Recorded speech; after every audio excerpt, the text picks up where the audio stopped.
Without any further ado, I want to introduce a good friend of mine, Mark Richer. He is the president of the Advanced Television Systems Committee, ATSC. It's an international nonprofit organization developing voluntary standards for digital television. Mark first joined ATSC after 16 years with the Public Broadcasting Service, which is where I met Mark. And he was vice president of engineering and computer services there. He was responsible for developing new technology. Mark was a 2010 recipient of the National Association of Broadcasters Engineering Achievement Award for television. He's a SMPTE Fellow and a senior member of IEEE. Mark?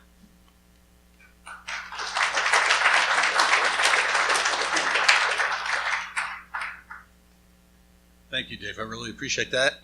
Appreciate the invitation to come to Philadelphia and talk to you. I did notice when you went around and introduced yourselves, the only ones that really were very enthusiastic about what they're doing work-wise is the people who were retired. That's not a good sign. I mean, it's a good sign for me because I'm going to hope to be retired in the not-too-distant future. Again, thank you for being here. It's nice to meet people and also to see a few old friends. Like Dave is a very, very old friend. So I'm going to give you an overview of ATSC 3.0. This is by far where most of our work is that's the main object of our work. And I'll talk about a little background and perspective of ATSC and then go through some of the technical stuff. It's just going to be an overview of where we are and then a little bit about timeline and status, and then we can talk about it. Hopefully there'll be enough time. So what's ATSC? It's a standards development organization. Been around since 1983, and actually it's nice because SMPTE and IEEE are two of the 5 organizations that helped to found ATSC. Basically, all these organizations, all 5 of them, said, you know what, we need another organization to do this, either because they thought that's the best way to get done is collaboration, or they didn't trust each other. I'm not exactly sure. But we've been around since 1983. And we're an open due process organization. That means really anybody can participate in our work and get a hold of our documents. We are also a membership organization and our membership is by organizations or companies, a little bit different than IEEE or SMPTE. Company joins, and if they join, pay dues, they get a vote. And no matter how large a vote organization you are, you get 1 vote, and that's good. I just want to make a comment about universities and getting people from universities involved in our business. I think that's really critical, and I've wanted to see that for a long time. We're starting to get a little more involvement in ATSC from universities, but most of them are from outside this country. And that's great. We welcome them, but it sure would be nice to see more universities, not just for their technology and technological know-how, but to get them interested in our business. So I won't go through the details of the organization. I'll say in the end, everything that we do is approved by our membership with a two-thirds vote. And just say that our standards are voluntary by nature. And it's only if the FCC in the U.S., it's only if the FCC requires it does it become part of the rules or put in law. But our process is towards voluntary standards. So let's take a little trip back.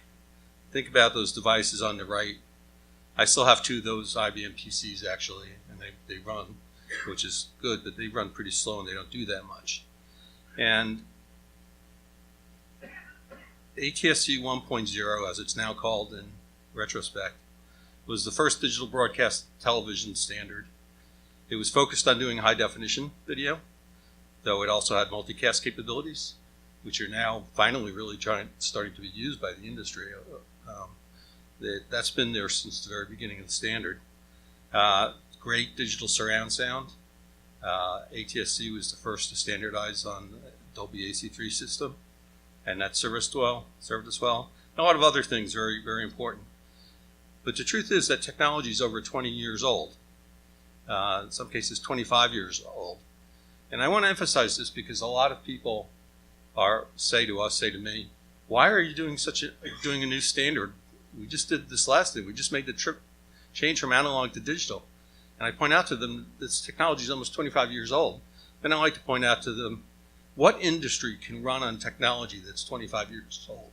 I mean, yeah, I can't think of a single one. I mean, I know vinyl LP records are coming back, and I love that, but it's not an industry in and of itself. So that's, to me, that's a single answer.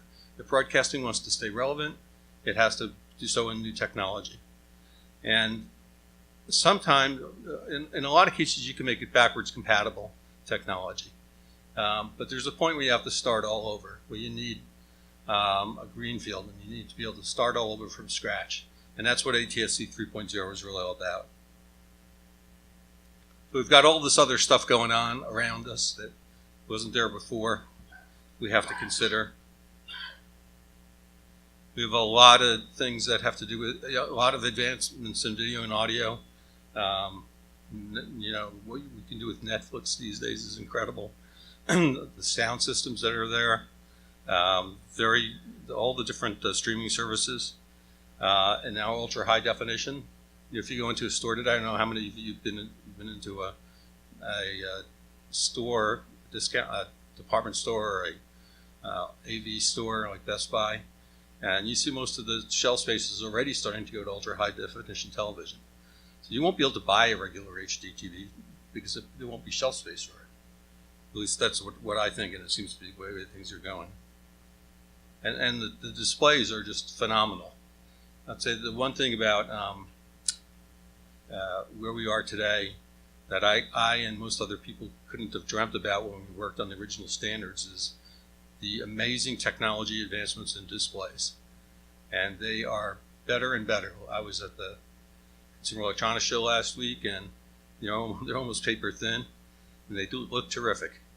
And the cost comes down fairly quickly. So ATSC 3.0 is the answer to let's start something new, and let's make it as advanced as possible.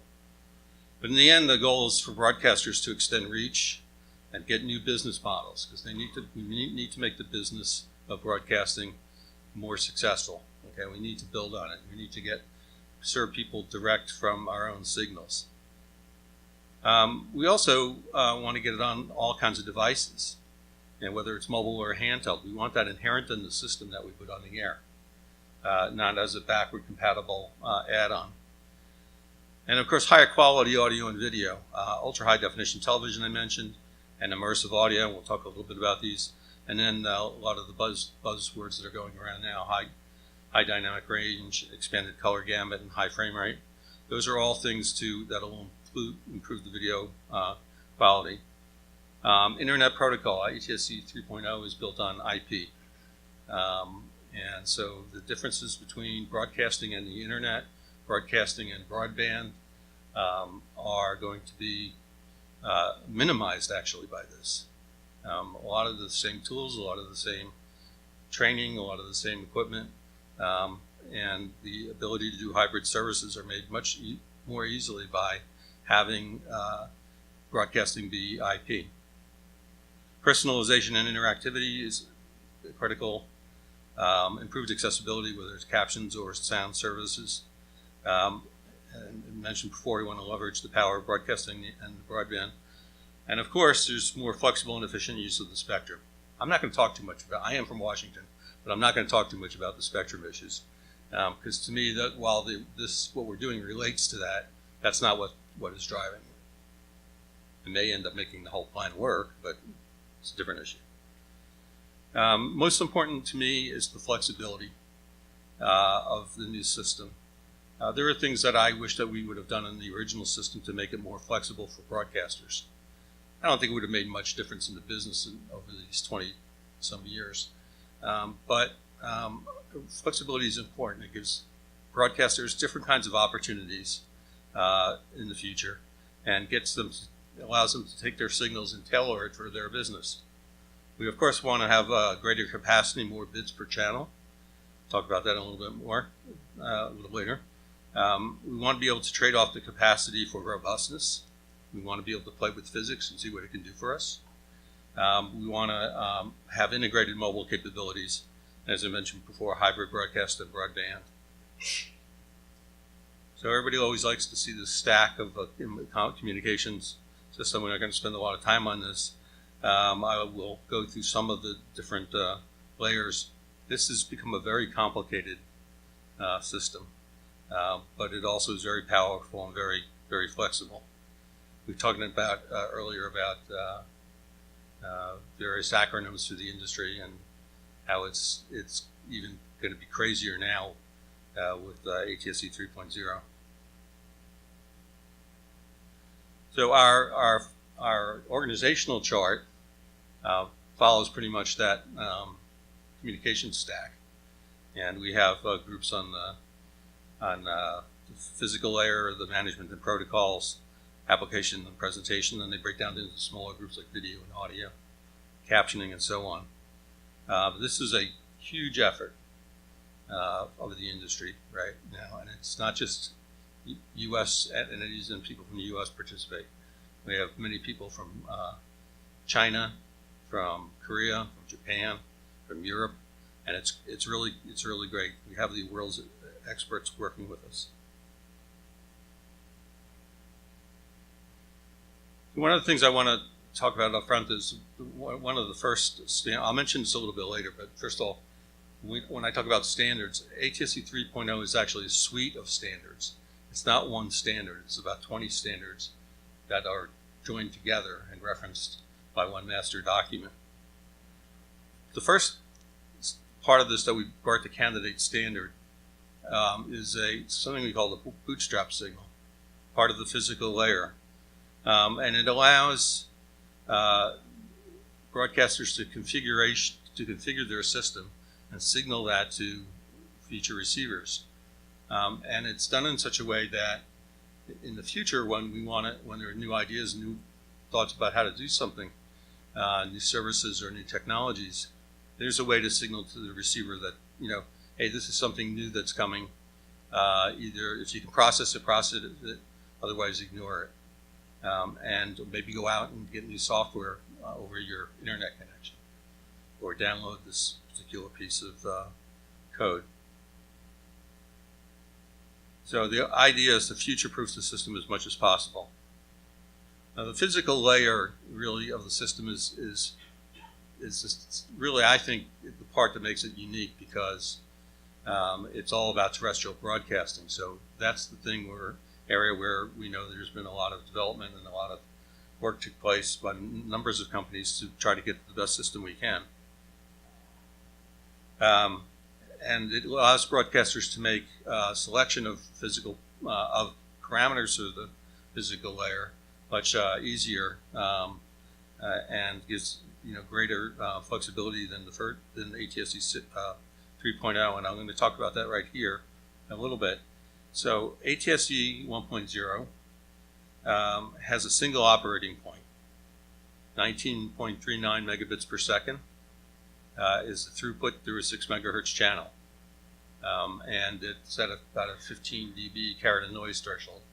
So there's always a trade-off between the robustness and the number of bits you get through the channel. And back then, when we were developing the system, nobody knew if you could get HDTV through a 6 megahertz channel. Now it seems silly, but back then it was a real challenge, and that's what the so-called Grand Alliance was able to do. So we had the single operating point you see with that diamond, and it's underneath the curve quite a bit. So with ATSC 3.0, there's a whole bunch of operating points that they can use, trading off robustness for the bit capacity. So in terms of if you want to run at low capacity, you'd be lower in the curve. If you want to run at higher capacity but less robust, this is no free lunch, you'd be further in the curve. What's important, another important part of this is you actually see that solid line is the Shannon limit. So that's the theoretical possible, as far as everybody knows, theoretically possible performance in terms of carried in noise threshold and bit rate. So we are hugging that curve pretty closely, and this was quite a surprise to us. Well, somebody like me and some of our other people, but a group of experts were able to do this.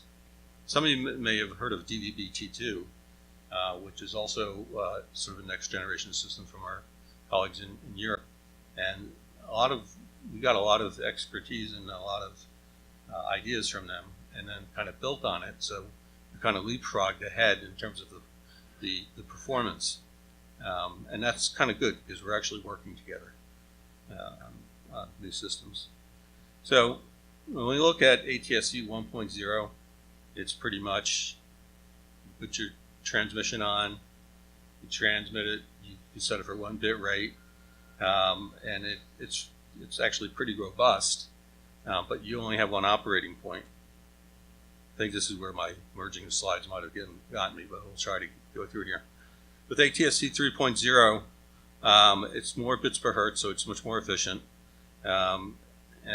It's got flexible bit rate and coverage area choices, and multiple simultaneous bit pipes.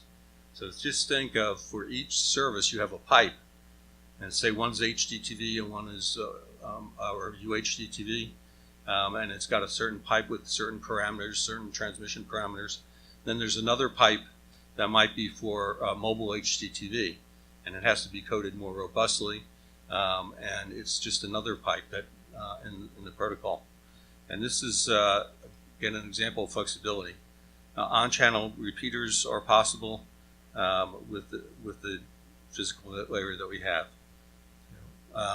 So you could go on the air at 30 megabits per second, 36 megabits per second. It may not be that robust, but there may be some markets where it makes sense, and you can do that. Or maybe you'll go to 27 megabits and get more coverage area. Or maybe go up to 8 or 9 megabits per second for mobile services. So there's a lot of different kinds of services that can be provided with this one transmission. And again, there are a lot of trade-offs, and most of them will be dynamic. So broadcasters might start out broadcasting one way, and in the future move to another mode of operation. Now, we're not going to talk too much about it tonight, about transition, but if you're going to transition to this technology, you need some tools like that, some tricks to be able to play with the system and adjust it.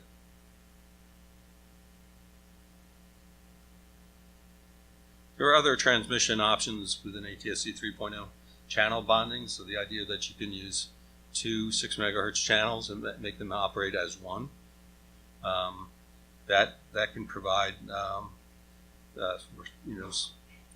advantages in terms of spectrum management, as well as towards developing a game plan for transition, and giving you more efficiency in coding is also possible. Single frequency networks on channel repeaters.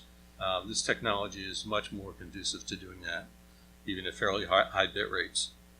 And then new antenna technology like MISO and MIMO, also a great advantage. So flexibility in the physical layer is very important, as I just discussed. In the transport layer, or the management and the protocol area, we've chosen IP transport and IP transport only. This was a big decision to move away from MPEG-2 transport that everybody else uses. I mean, not just ATSC 1.0 in broadcast television in the United States, but all around the world for cable, satellite, and other distribution of television. And we made the decision that we want to move to IP, or Internet Protocol. It's basically, I think philosophically, to me, we wanted to be part of the Internet. Broadcast is one mode of the Internet for efficiently delivering lots of content to lots of people. And so we don't want to think of ourselves as a different service than broadband. And it allows other things like localized insertion and makes some of those things easier. Again, there's a lot A lot of stuff going on here. For those of you who want more information about these things, you can get a lot of stuff on our website right now, and I'll mention that at the end.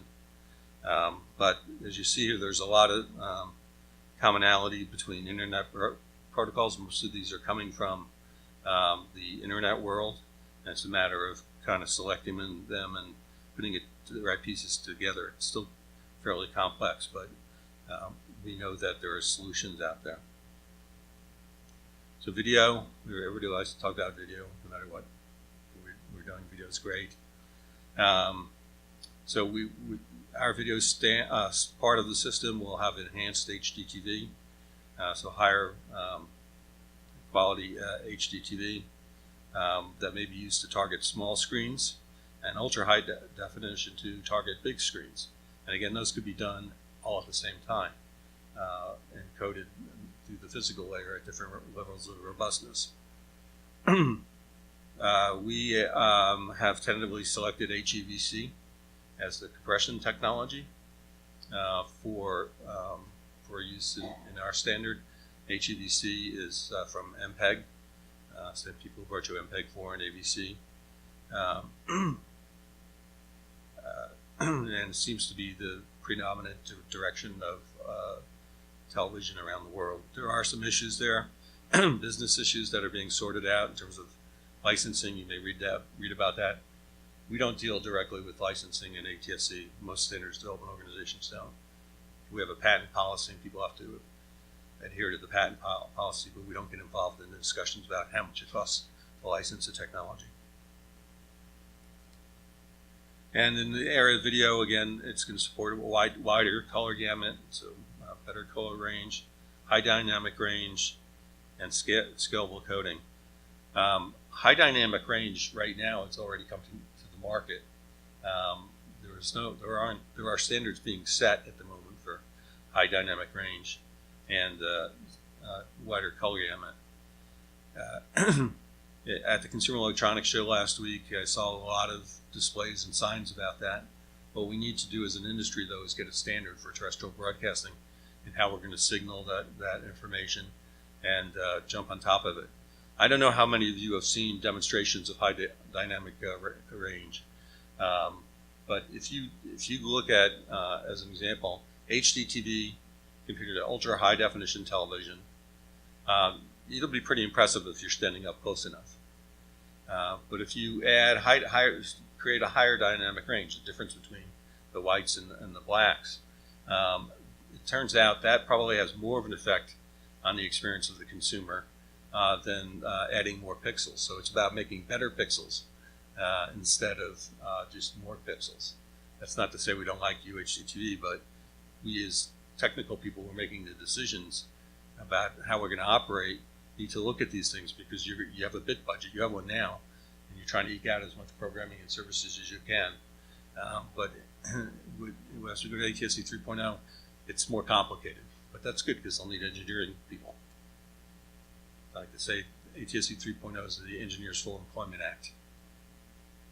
So in terms of video, this is just a way to show you the different aspects of the system and the different degrees of decision you have to turn out new services. Now let's not forget sound. The new sound system for ATSC 3.0 will include immersive surround sound, immersive audio. If you haven't heard that, seen demos of it, I suggest that you do. There'll be a lot of it demonstrated. All these things will be demonstrated at the NAB coming up.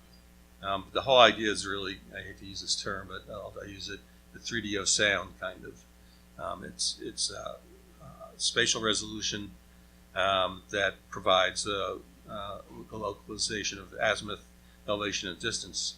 So not only can you tell that the audio is on the left or the right, the sound's on the left or the right, but you get a better feel for where it is above you or below. Now that doesn't mean you have to have 22.2 speakers in your house. What it means is that we need to have technologies that enable that feeling of that sense that are simple to implement. As an example, there are now speakers that are coming to the market that have speakers. They have speakers in pointing out left or right. There are also speakers that are shooting up into the ceiling.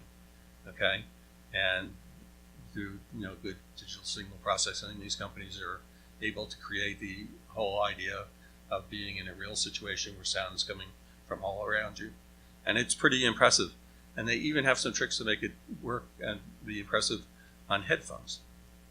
You would think that would be not likely, but the demonstrations are pretty impressive.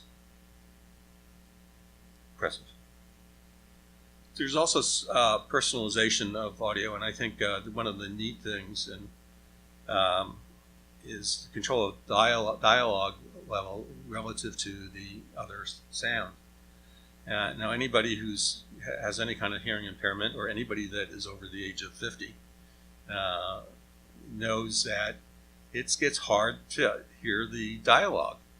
And the idea here is that people can separate and increase the level of the dialogue without increasing the level of the background music or noises or whatever it is, so that they can hear better. And anybody who's under 50 knows how frustrating it is to watch TV with somebody who's over 50 because they want to turn up the volume all the time, but you don't have any problem hearing it. This is one of the things when it's been demonstrated, it gets a great review.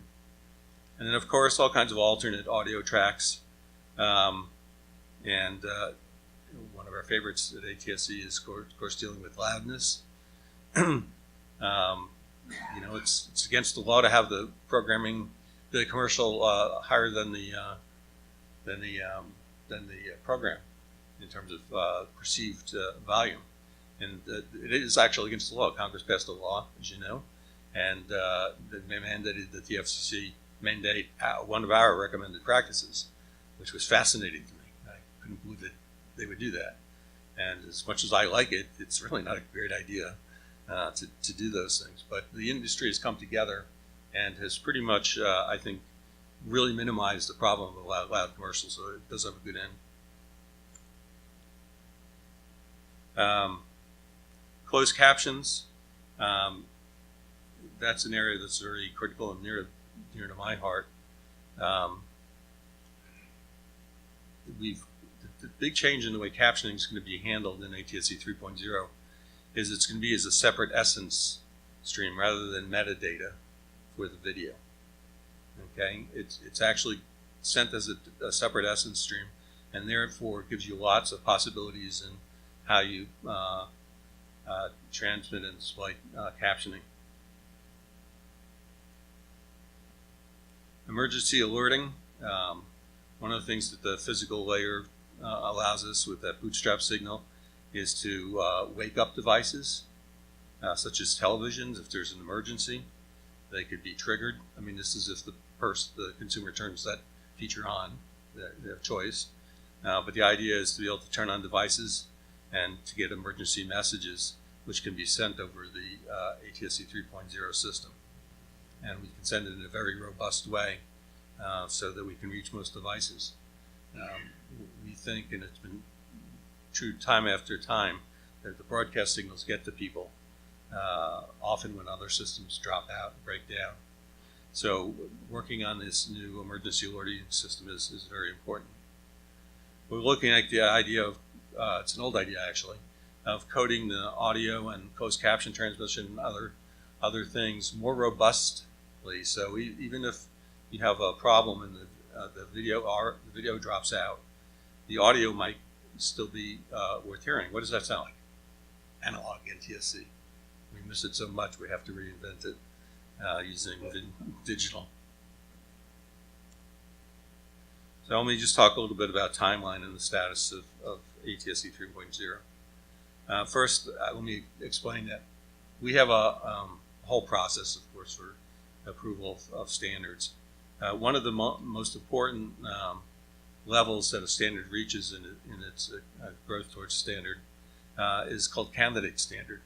And that's really when pretty much we've made the decisions on the major technologies and we've drafted language, and we want to get it out for the industry to start using and give us feedback.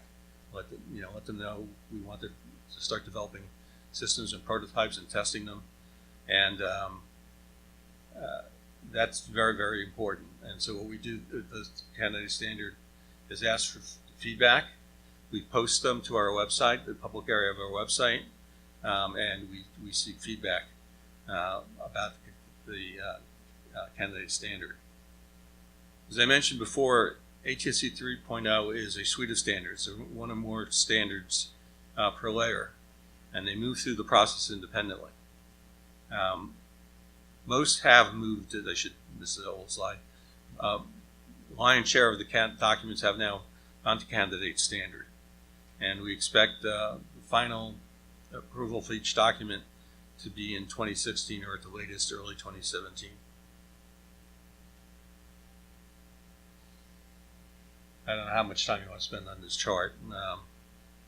It's a little bit scary, but let me just point out to you that the stuff on the left side of the chart are the things that kind of are for the traditional TV, the kind of must-haves to really get on the air and to build devices. So it's got the physical layer, the management of protocols layers, and up to the presentation layers of video and audio.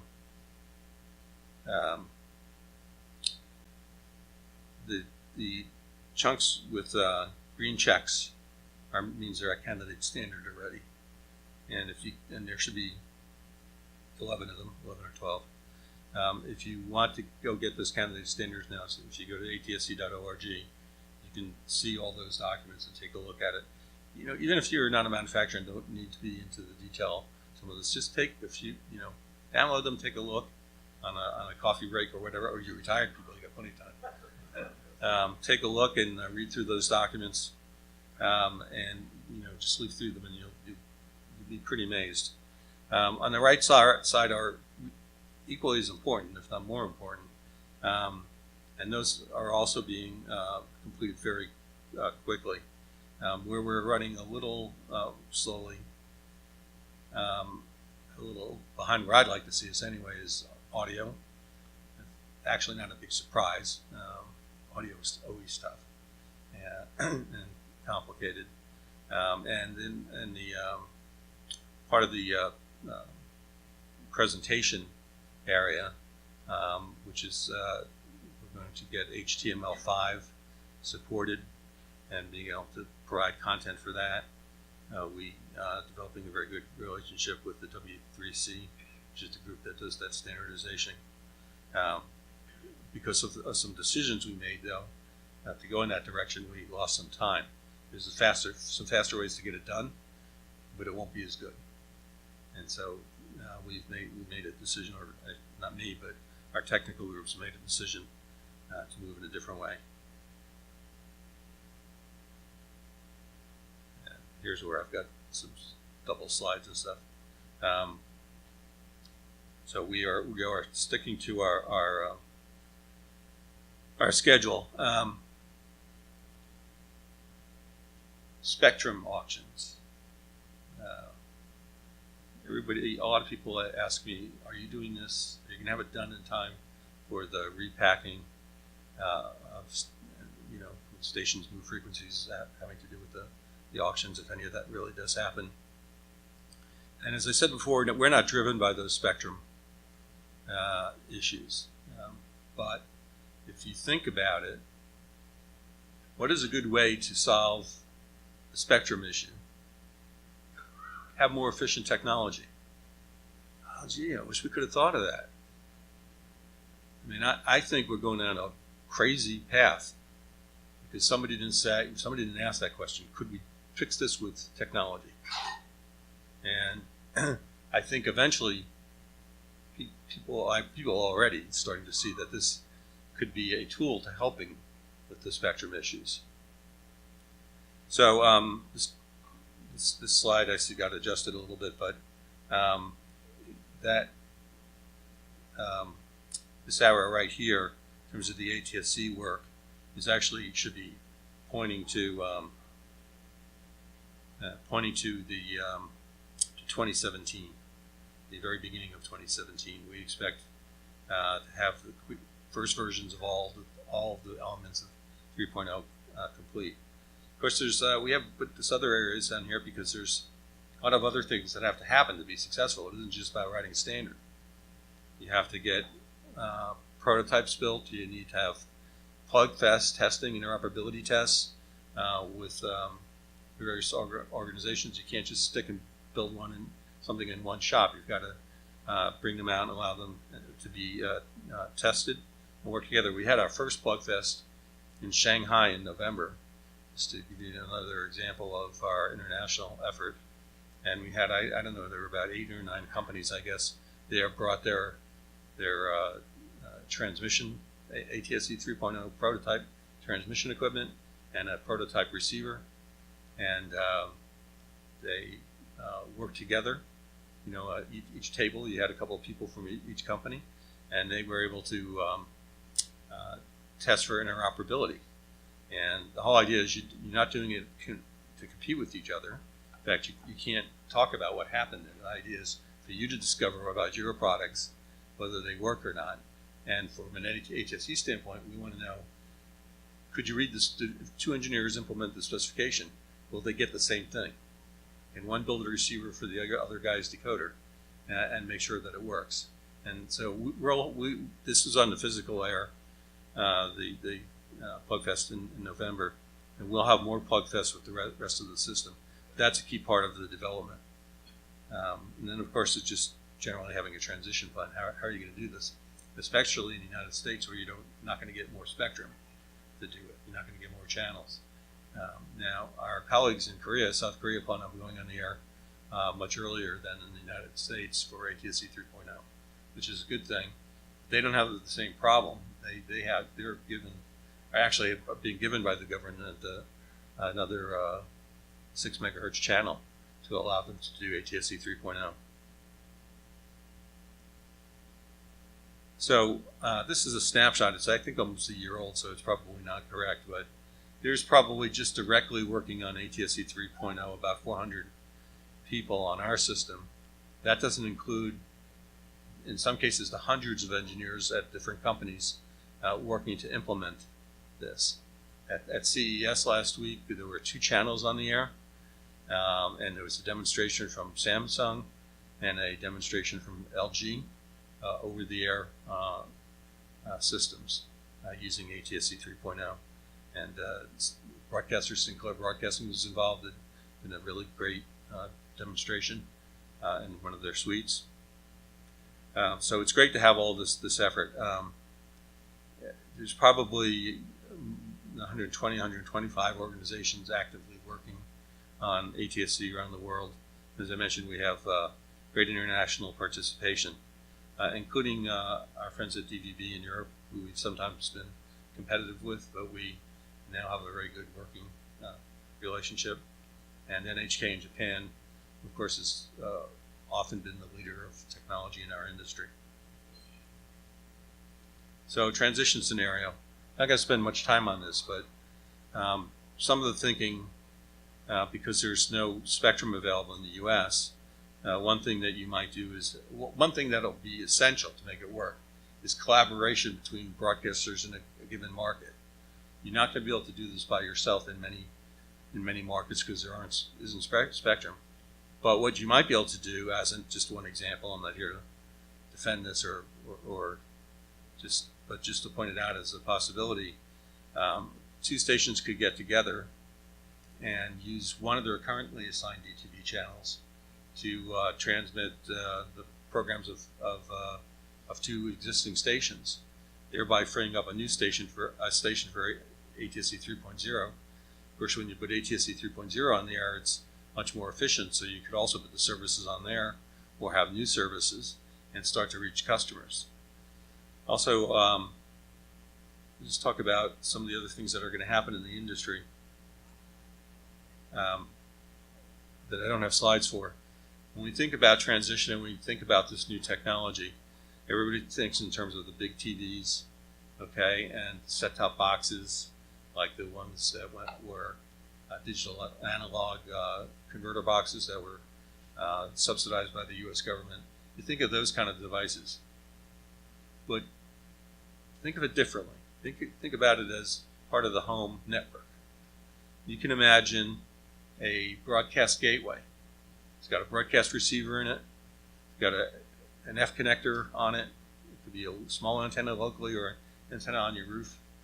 Now you capture the content over the broadcast network, and you put it onto the home through Wi-Fi. What does that do for you? Well, first of all, it allows you to get into all the devices you want in the home, but it also gives you better. It makes it easier to solve the indoor reception problem. And this is simple technology. There's a company that actually has a device like this for ATSC 1.0, but it'll be even more powerful with ATSC 3.0. Then also think about how about if you wanted an adapter to an existing TV or a laptop computer? It's not this big box. It's a little dongle, just like everybody else has. One end of the dongle is an RF connector, and the other end of the dongle is HDMI or USB. You plug it in, and your laptop works. It gets over-the-air television. Of course, all this will be integrated in televisions also, in laptops and all kinds of other devices. So I think this is a very exciting time for broadcasting. Many of your companies are probably involved in ATSC. Just about every broadcast group in the U.S. is involved in ATSC. The traditional networks are very, very involved. And all the consumer electronics manufacturers are very involved. And we have great support. And it's a lot of fun. I've had a chance to work on a lot of great projects in my career. And I never thought I'd work on another one that would be exciting, and that this is really there. So with that, I don't know if we have time for questions, and I don't know if you have questions. All right, maybe you just want a leftover hoagie.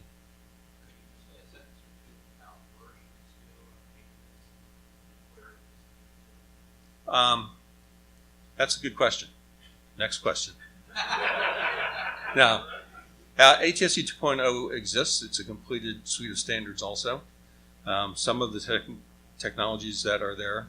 Well, let me back up. ATSC 2.0 is another suite of standards that are backwards compatible with ATSC 1.0. And when we say backwards compatible, I mean you use your existing transmission and you add some capabilities into it. The legacy receivers will ignore that information, but receivers that are new receivers that know what to do with that extra signal can operate. So as an example, one of the big ones we did was mobile. We added mobile on in a backwards compatible way. The legacy receivers just ignored the extra information, but the mobile receivers could get pictures and audio. In fact, HD video and audio. So that's backwards compatible. Not to answer your question directly. At this point, most of it's not being implemented. Some of it's been implemented in Korea and some other countries. Most of the things have not caught on in the U.S., and I think it's possible that some of them will, but everybody's focused now on jumping ahead. Everybody's thinking, if we're going to do this, let's go big, and let's go to a new system, which I personally think is a good idea.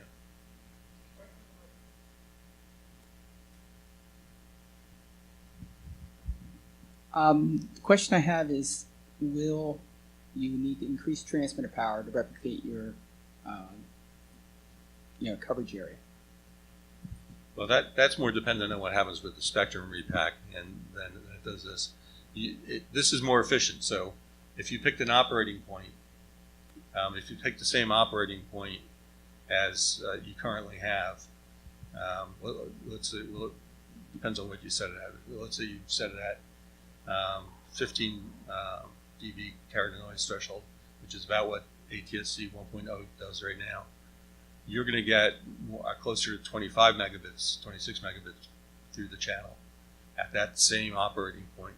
And if you take this curve that I showed, and you'll be able to download these slides or a video, I guess, you can go see where the operating point would be. So you can operate more efficiently with theoretically with lower power to get the same number of bits to the channel. Now, would you do that? Well, you might. You might decide I want a more robust signal, and I'm willing to give up some bits for it. And remember, I also talked about these pipes. So it may be on a service by service that you would make that decision. So it's a good question, and the answer is really good. It gives you more flexibility and will make your job harder to try to figure out what to do. The last portion of your presentation, where you spoke throughout about over-the-air broadcast, but that's not really the primary delivery transmission vehicle today.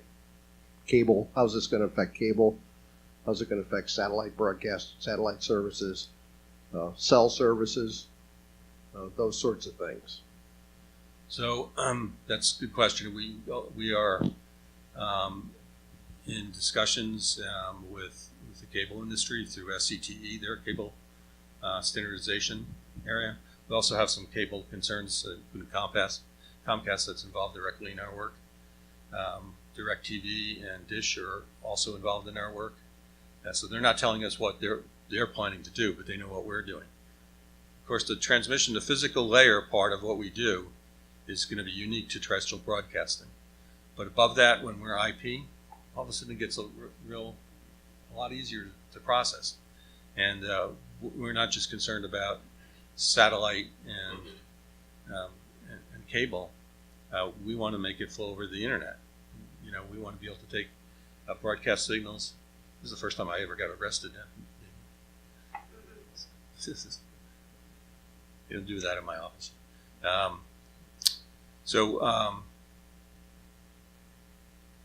You know, being able to get this content on the internet easily and distributed over the internet, so it appears like any other internet content is important. And be able to take the content off the internet and put it over this broadcast system is also important. Larry, I know this won't be easy.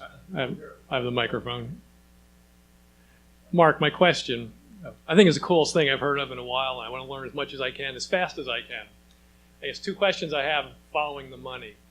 Stations that are paying good money right now for the repack, in smaller markets, are they going to be able to afford this? That's the first question. How are they going to justify that? The second question, for people who have legacy devices that are going to be now obsolete when 3.0 comes along, how's that going to be funded? What action does a consumer have to go through if they have a legacy set? So, in terms of the last part of your question, that's whenever an industry is moving to a new technology, it has to deal with its customers and figure out a way to bring them along. And so broadcasting is no different than any other industry in that way. Now, it's a little more complicated because it's a big industry, especially in the United States. And so to get it to move in a direction that makes it easier and more seamless for consumers is more challenging. I don't think broadcasting can survive at all unless there's a much higher level of collaboration between broadcasters, not just in a given market, but across the country in terms of how this technology is rolled out. What was your first question, Paul?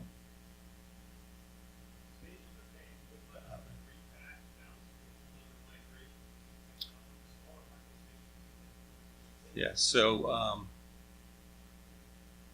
you know, first of all, we don't really know what's going to happen in the repack. No given station knows. They're bidding in the reverse auction. Some of them are, some of them aren't. We don't know. I don't know.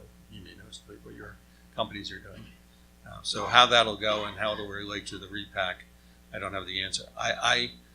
What I tell people when they ask me whether we're going to be done, so that this technology move could be done as a part of the repack, I'd say you can bet on us, industry, for being on time, much more than you can bet on the government. And I love government. I'm a liberal, but I think industry is more likely to keep to the calendar, and the government's going to have some big challenges, I think, with the whole spectrum repack. So, and I think small stations and large stations will have to make a decision. This is probably, we don't expect this to be a mandate. We expect this to be industry driven. So the group that owns that station or the independent station will make its decision in its own best business interest. Larry. Yeah, Mark. We're actually, today is the start. I was reminded earlier. Today's the start of the quiet period. The 6 p.m. today, stations are no longer allowed to talk about what they're doing or not doing. But to answer the first question, the FCC's process as of now in the repacking process is the goal is to give the repack stations essentially the same population that they serve now in total count, not necessarily in the exact people. Right. And they're using ATSC 15.2 dBU required signal level to accomplish that on all the bands. Right. Whether that's even doable is up for debate. But the change in transmission system will have no effect on the short term because that's the way this system is going. And theoretically, it'll be finished if there is a successful auction. So stations will be told what channel they're going to, how much power they're going to run, what kind of antenna pattern they need, and here's your service area. Thank you very much. Right.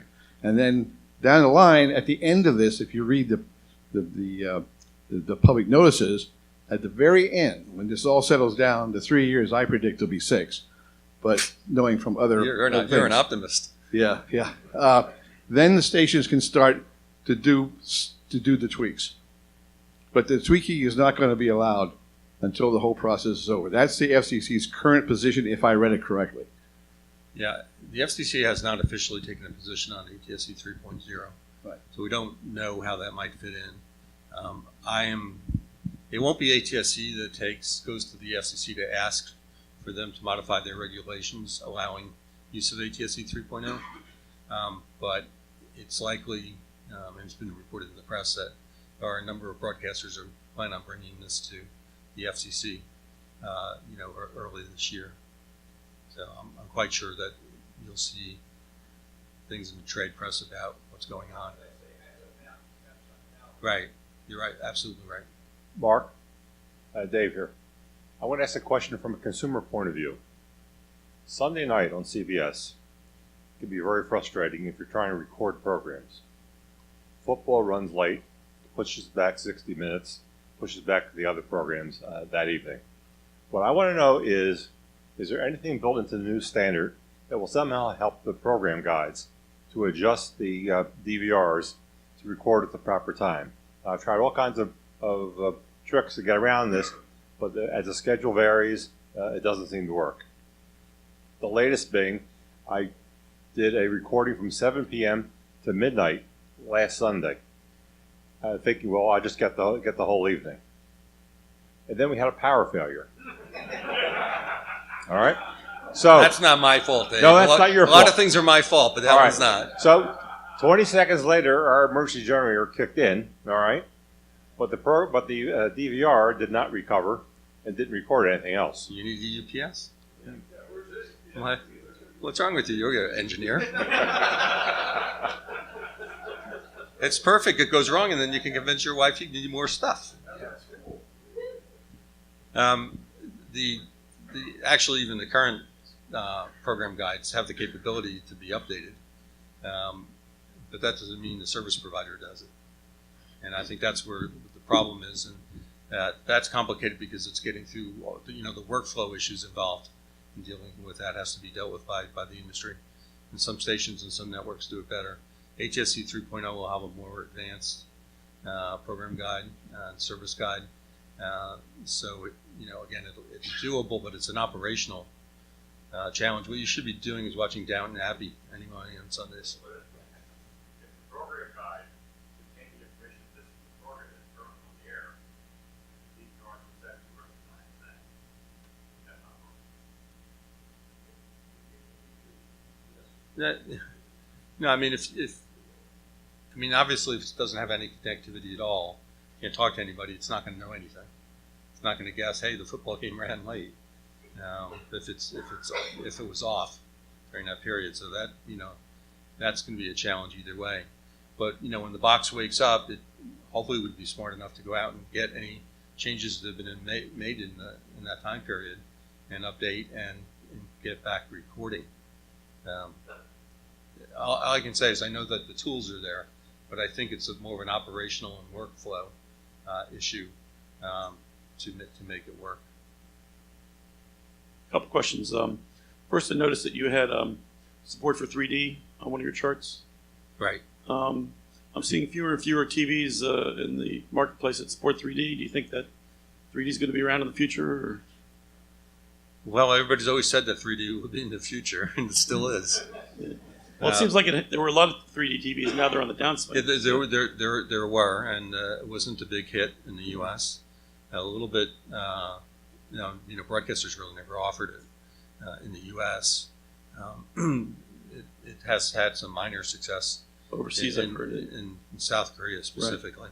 And then also, yeah. I'm sorry. Also, HEVC codec, is that proprietary? It's no, it's not. It's MPEG standard, ITU standard, ISO. Now, what does that mean? It means that you can get the documents, the specifications, and you can build it. Doesn't mean it's not. It doesn't mean it's license free. You have to pay some royalties. I get 2 more questions. In the ATSC, the first rollout, a number of the channels got moved, their physical frequency got moved around, and there was some degradation of the signal, especially in the Philadelphia area. Some of the people know that one of the channels was complaining. Is there any feedback mechanism or anything built into the new ATSC that would adjust for that or allow automatic adjustment of the bandwidth to get the bit error rate better? For instance, if a set-top box were to have some like a cellular back channel to the broadcast station, so that the broadcast station could adjust its signal based on the optimum quality for the most of its viewers. Yeah, or if it missed a chunk of data, it could go get it over the internet through a broadband connection. Yeah, so that's there, and that's important. I just want to hit one other thing you touched on, which is the idea of an in-band, possibly return channel. That we are working on that. It's a requirement for the system, not because there's much interest in the U.S. actually. China, though, is very interested in it. That's a big country, and they may have limited ability in some places to have a real internet connection, and so they've been pushing ahead in developing that technology and are drafting it for ATSC. Any other questions? Yeah. Is the system going to need to have both internet connection in order to really work properly? No. It definitely will work on its own like a broadcast system, but there's also assumption that we can do a lot of things when there is a broadband connection. Almost every television now has an Ethernet or wireless connection, and so what we want to do is leverage that when it's there, but the system's got to work without it. And the other question is, can the TV sets get out in the field with both, be able to decode both signals before the broadcasters actually have to have a signal? So that way they can have, the new TV sets can get out there for 3 or 4 years before we actually have to, get a signal in the air. Sure, it's possible that the televisions integrating ATSC 3.0 or the other devices I talked about might hit the market for some broadcasters, or many broadcasters provide services. There's an assumption by most people that any ATSC 3.0 receiver will do ATSC 1.0. That's an assumption, and receiver manufacturers say that's certainly their thinking, but we'll have to see as the transition goes on. But there's a lot of ways to deal with that, and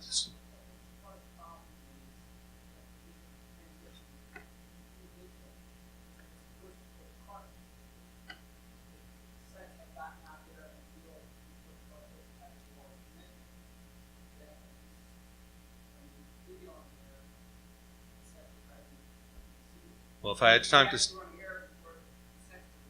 Yeah, so if I had time to stay in Philadelphia tonight, I would go to the local bar with you and explain the whole history from my perspective.